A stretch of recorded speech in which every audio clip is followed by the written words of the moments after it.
everyone, this is Dr. Chandrasekhar. I'm just going to tell you how to know if you are diabetic. So the topic is know if you are diabetes. Patients with diabetes commonly present with unusual thirst, frequent urination, tiredness, weight loss or general weakness or general feeling of well-being. The symptoms develop very quickly in type 1 diabetes within few days or weeks. However, people with type 2 diabetes develop symptoms rather slowly over the years. This means that the patient may already have complications when they're first diagnosed. When treatment for diabetes is started, the symptoms begins to resolve. Symptoms may emerge or reemerge if blood glucose levels are poorly maintained. Many people fail to notice the symptoms of diabetes and their diabetes is picked up only during a routine medical checkups. There are broadly three tests that are used to measure the blood glucose levels: a fasting plasma glucose test or a random plasma glucose test and an HbA1c test.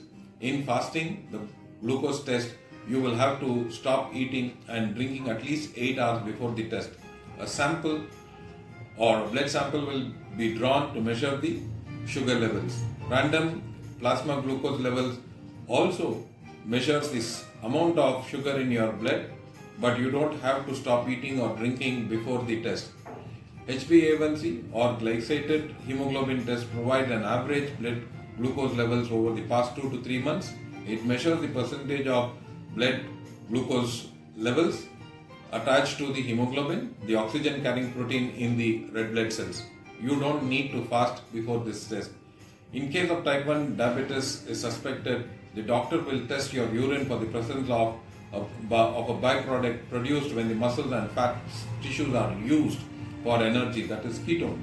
This happens because the body does not have enough insulin to use the available glucose.